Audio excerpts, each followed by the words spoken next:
I'm Bob Bakert with Jazz Guitar Today, and we're here with Jon Herington from the road with Steely Dan. Greetings, Bob. Nice to be here. Greeting, John. How you doing, man? I'm all right. Not too bad. It's great to be out working again after too much time at home. Well, it's really funny. I was just looking at the tour schedule. I'm going, holy crap. It's a long one. Yeah. It's a long one. And not only that, you're going to be out with Steely Dan until it looks like the end of July, August. And then End of August looks like. Yeah. It yeah, and looks then like the you turn right around and go to Europe with Madeline. yeah, for a short well, about a month Yeah. with Matt in Europe too. So yeah, it's going to be a very busy road year, which is not typical anymore. Yeah, no, well, congrats. I mean, good for you. Yeah, it's a very welcome relief to be working again. How are the audiences? Fantastic. We've had sold out crowds and very enthusiastic crowds too, because I guess they missed it as much as I did. Oh yeah. Well, you were just at the Hollywood Bowl. Yeah, it's a great venue to play. So Really fun. I mean that's gotta be it. I mean, that's kind of It's one of those things you go, well, Hollywood Bowl, that's gotta be it's pretty cool. classic. It really is, and it sounds amazing out there. I was listening to Snarky Puppy's sound check for a little while out in the and walking around the venue. Mhm. The system is like crystal clear and just it's beautiful and it's such a great vibe there. Let's talk about you and what's going on with you. Your books, you know, Yes, people need to. that was my pandemic project. No, it just turns out that well, I had two books before we went into pandemic mode, but because all that time at home was like a suitable time for solo guitar, of course. I ended up with two more books of arrangements, so now there are four. I don't think people realize that you've done that, and that's one of the reasons I wanted to talk to you today. Is that you're really, well, obviously probably best known at this point for the Steely Dan gig, and playing all those Certainly, yeah. all their hits and everything. But you have, obviously, we've talked about this before. You've got a solo career, and you've done duets with people, and you're out with Madeline, and you do so many things. And the books that you do, they're for solo guitar arrangements, and now there's four of them, if I'm not Yes, mistaken. There's four of them, and yes, that's right. Yeah. the cool thing about them is that they're not typical. I want people to understand that your approach to solo guitar is not, it's not the typical solo approach. I mean, I'm not sure what a typical solo approach is. I mean, it's to play solo guitar.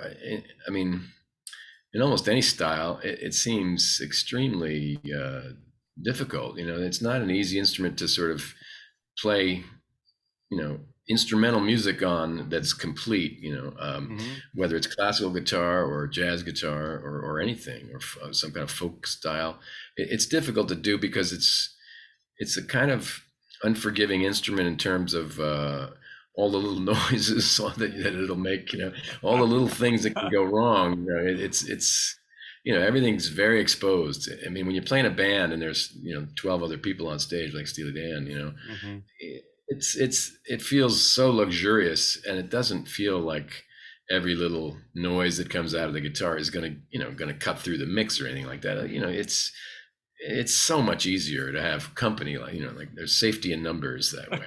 But solo guitar is it's a frightening thing to do, difficult to do live, and I admire anybody who can do it consistently well live. It's not something I can do well live because it's especially because I write fairly challenging arrangements. But really, the style for me that I zeroed in on, I would trace back mostly to Johnny Smith, because I learned that style from my first guitar teacher, who was a guy named Harry Leahy in Plainfield, New Jersey. And he was a brilliant guitar player, and had studied with Johnny Smith for years. And when he studied with Johnny Smith made him learn all of his scales and chord inversions, everything basically with the low D, because that was Johnny's thing at the time. He liked to use the low D, so he made Harry relearn everything with the low D on the instrument, which Harry chuckled at when he told me. But he played normally in standard tuning,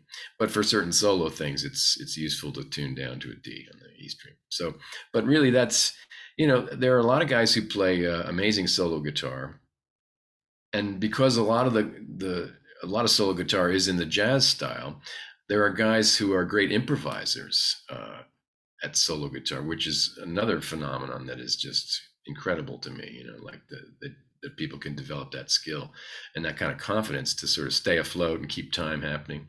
I mean, George Van Epps was amazing that way with like making bass lines happen while he's improvising on top. And Joe Pass, of course, was a master that way. But Johnny Smith tended to write arrangements which were strictly written, which were fixed. They weren't. He was an improviser as well, but he because I think he was a classic music lover, and because he played a lot of sort of pop music, really of his day, in his day.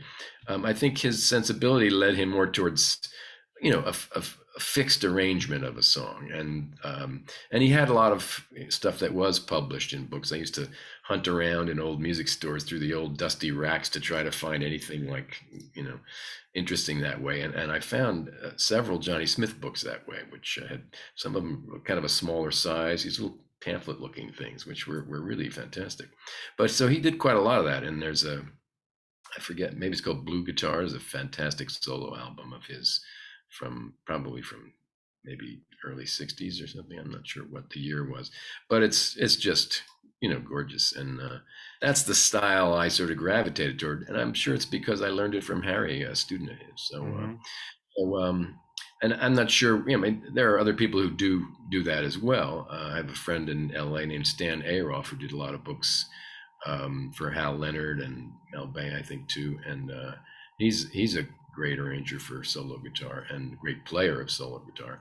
And I mean, there's something similar about that approach, because he tends to he does a little more improvising than I do that way, but he tends to write arrangements that could be written down and played just like that. So that's where I come from that way. Well, they're fun to listen to, and Oh, good. yeah, they're fun to listen to, and I think that means that they're fun to play. I mean, they're not easy to play, like you said. Your stuff No, is they're not easy to. no, your stuff requires some technical ability to. Yeah, there are a few that are on the easier side, but the style in general is not an easy style to play. Guitar is a fun instrument. You can kind of, once you get a few basic cowboy chords at the end of the guitar together, you can play pretty good accompaniment, without having to, it's a simple instrument in after you learn a little bit, to do certain things on. But to play a full arrangement of any music that's somewhat complicated, like in classical music or jazz, I mean, it takes a lot more than that. It's not an easy thing to do. So it really requires some investment of time.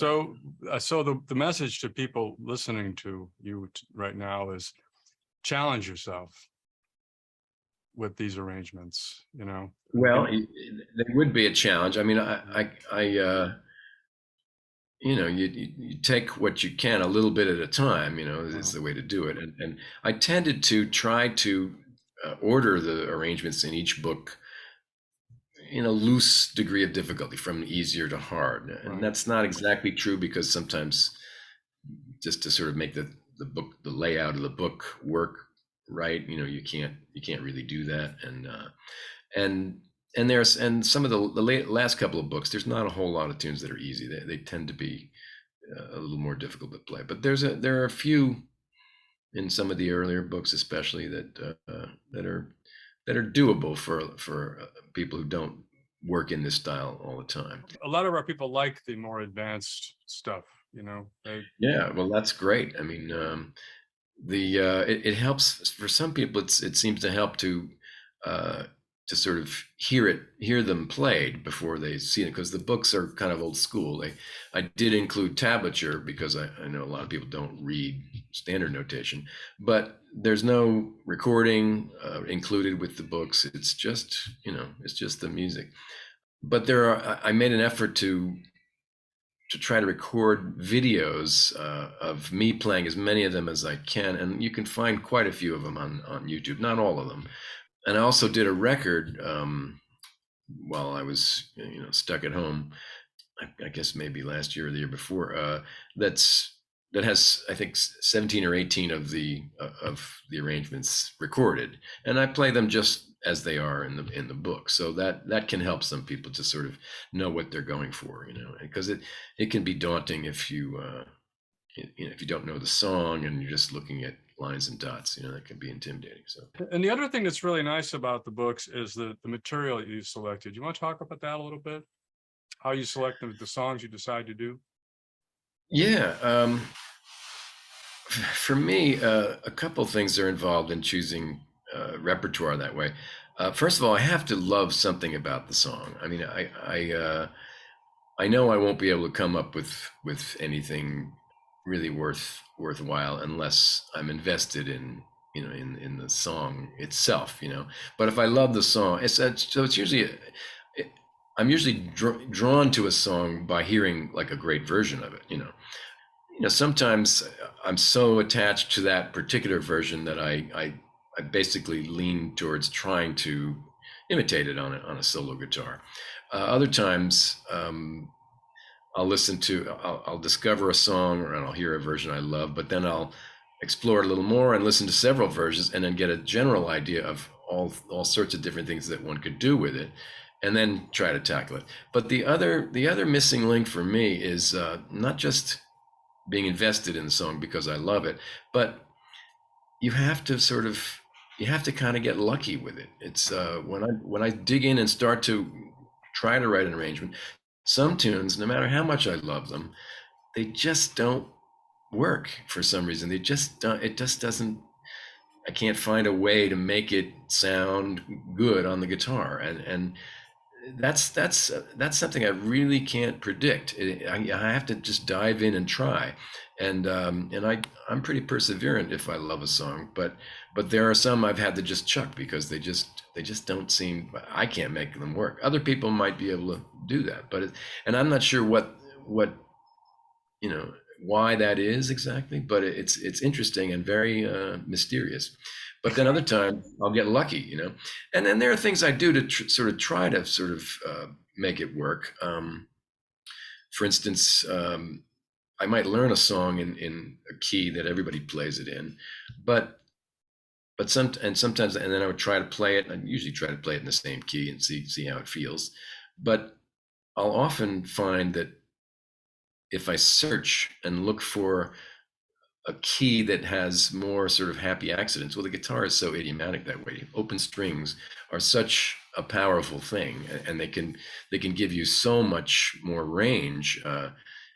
Because you can play in a high register, but if you have an appropriate open string you can use, then you can't get your hand to be that. You can't stretch that far in unfriendly keys, but in friendly keys, the guitar will work for you. So I'll often, try many keys before I settle on the one that's going to work. And sometimes, I'll transpose and play a song in more than one key too. But looking for the right key can really sometimes rescue me if I'm not having luck at first. Well, If you find a good lucky key, it works. you addressed one of my favorite songs, Wichita Lineman.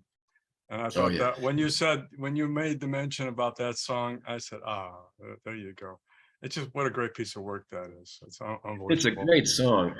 That was a hard one. That one, I mean, obviously, I put it in the book, so I did feel like I got a solution that I liked well enough, but it wasn't an easy one. And that one, I remember one of the things I often will try to do, because one of the sort of challenges of doing an arrangement for solo guitar I found with a lot of these standard type songs, um, once through is not really enough. It might take you a minute and a half, to get through the song one time. Mhm.